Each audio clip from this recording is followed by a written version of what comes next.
नमस्कार दोस्तों, स्वागत है आप सभी का डीआर स्टडी यूट्यूब चैनल में। तो दोस्तों आज का टॉपिक हम लोगों का है लाभ तथा हानि यानी प्रॉफिट एंड लॉस। तो चलिए दोस्तों इससे संबंधित कुछ पॉइंट्स है जो अच्छी तरह से हम लोग जानते हैं। पहले ये बता दूं दोस्तों कि अगर कोई भी चैप्टर आप स्टार्ट करते हैं, पहले उससे संबंधित अगर उसका बेसिक आपको नहीं मालूम है तो क्वेश्चन बनाने में कोई इंटरेस्ट नहीं है। चलिए दोस्तों सबसे पहले उसका बेसिक चीज़ जानते हैं जो पॉइंट के द्वारा दिया गया है।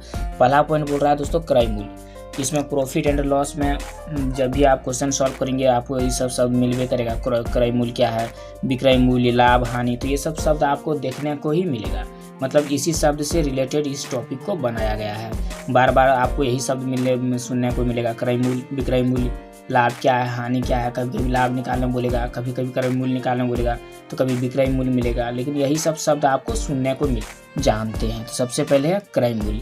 तो जिस मूल्य पर, इसमें क्रय मूल्य बोलता है कि जिस मूल्य पर कोई वस्तु खरीदी जाती है, ठीक है, उसे उस वस्तु का क्रय मूल्य बोलते हैं। मान लीजिए दोस्तों आपकी मार्केट गए हैं, इधर एक एग्जाम्पल के तौर में मैं आपको समझाता हूँ। मान लीजिए दोस्तों आप मार्केट गए हैं, एक बैग खरीदे हैं। आप एक बैग खरीदे, उस बैग का दाम है आपका 450 रुपया। तो ये 450 रुपया क्या हो गया, आपका क्रय मूल्य हो गया उस बैग का।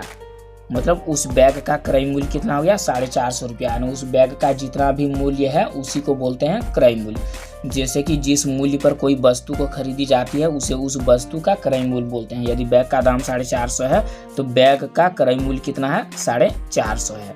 उम्मीद करता हूँ दोस्तों ये समझ गए होंगे। दूसरा टॉपिक देखते हैं, विक्रय मूल्य यानी सेलिंग प्राइस। जिस मूल्य पर कोई वस्तु बेची जाती है, मतलब जिस दाम पर, जिस मूल्य पर यानी जिस दाम पर किसी भी वस्तु को हम लोग बेचेंगे उसे उस वस्तु का क्या बोलेंगे, विक्रय मूल्य। मान लीजिए आपने एक सामान था आपके पास, सामान या मोबाइल मान लीजिए, उसको चलाते चलाते आप मतलब इंटरेस्ट नहीं है उसमें, उसको बेचना चाहते हैं केयर में, तो आपको कितना दाम दिया उसमें से, 4,500 दिया मान लीजिए आपका मोबाइल का दाम कितना है, 4,500 दिया आपको केयर में, ठीक है। तो ये 4,500 क्या हो गया, उस मोबाइल का विक्रय मूल्य हो गया। यानी उस 4,500 रुपया में उस मोबाइल को आप बेच दिए, उस मोबाइल का विक्रय मूल्य 4,500 रुपया हो गया। इसलिए यहाँ दूसरा टॉपिक में बोल रहा है दोस्तों कि जिस मूल्य पर, मैंने कोई भी एक निर्धारित मूल्य होना चाहिए, दाम होना चाहिए जिस पर वस्तु को हम लोग बेचेंगे। तो वही बोलता है कि जिस मूल्य पर कोई वस्तु बेची जाती है तो उसे उस वस्तु का विक्रय मूल्य कहते हैं। दूसरा टॉपिक भी समझ में आ गया।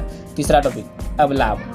वैसी स्थिति जिसमें विक्रय मूल्य क्रय मूल्य से अधिक हो। इसमें बोलता है कि स्टूडेंट विक्रय मूल्य, दोस्तों इसमें बोल रहा है कि विक्रय मूल्य क्रय मूल्य से अधिक होना चाहिए। जो यानी आप जिस चीज़ को बेच रहे हैं उसका मूल्य जिस चीज़ में आप खरीदे हैं उससे अधिक होना चाहिए। मान लीजिए